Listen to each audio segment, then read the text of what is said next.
आता बघूया टॉप 9 महत्त्वाच्या बातम्या। ठाकरे गटाचे नेते आणि लोकसभा उमेदवार अमोल कीर्तीकर यांची आज ईडी चौकशी। कथित खिचडी घोटाळ्याप्रकरणी अमोल कीर्तीकरांची चौकशी होणार।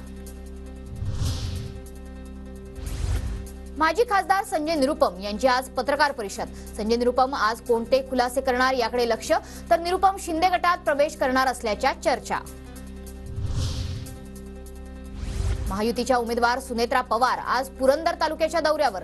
सुनेत्रा पवार आस्करवाडीमधल्या ग्रामस्थांशी संवाद साधणार। मी भाजपात प्रवेश करणार असून माझा पक्षप्रवेश 15 दिवसात दिल्लीत होणार।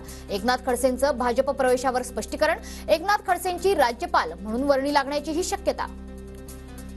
जनता पार्टीमध्ये मी स्वगृही जाण्याचा निर्णय घेतलेला आहे आणि काही दिवसामध्येच केंद्रामध्ये म्हणजे दिल्लीमध्ये माझा हा पक्षप्रवेश होण्याची शक्यता आहे।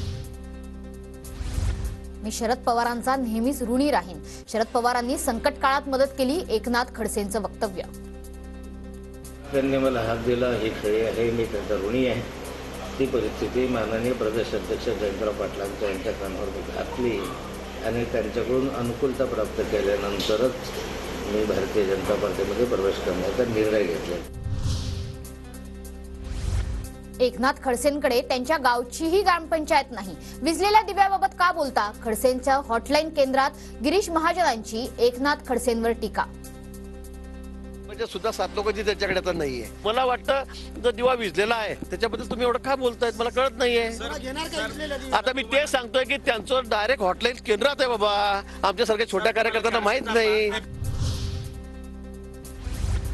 मला मुख्यमंत्री पदाचा मोह कधीही नव्हता, मला केवळ शिवसेना वाचवायची होती। नागपूरमध्ये मुख्यमंत्री शिंदेंचा उद्धव ठाकरेंना टोला।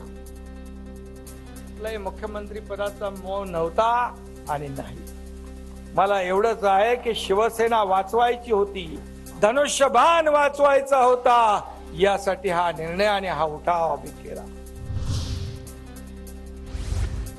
राजा का बेटा राजा नहीं बनेगा, जो काम करेगा वो राजा बनेगा। आपल्या पक्षात कुणी मालक नाही आणि नोकर नाही। मुख्यमंत्री शिंदेंचा उद्धव ठाकरेंवर हल्लाबोल। माझा मुलगा आपल्या शिबिरामध्ये बोलला होता, आपल्या पक्षामध्ये कोणी मालक नाही, कोणी नोकर नाही, आपण सगळे सहकारी आहोत। राजा का बेटा राजा नहीं बनेगा, जो काम करेगा वो राजा बनेगा। ठाकरे जिकडे जातात तिकडे फक्त गद्दार गद्दार एवढंच म्हणतात। त्यामुळे आदित्य ठाकरेंना बघून बाबा लगीन म्हणणारं पात्र आठवतं। आशिष शेलारांची उद्धव ठाकरे आणि आदित्य ठाकरेंवर टीका। ज्या ज्या ठिकाणी जातात राहुलजी एकच गोष्ट बोलतात, हा गद्दारांचा पक्ष आहे, हा गद्दारांचा पक्ष आहे। आणि मग आदू बाळाचे तेच बोलण्याचे चाळे बघितल्यावर मला त्या मराठी सिनेमातला तो बाळ आठवतो। काही बोललं तरी एकच सांगतो, बाबा लगीन, बाबा लगीन, बाबा लगीन।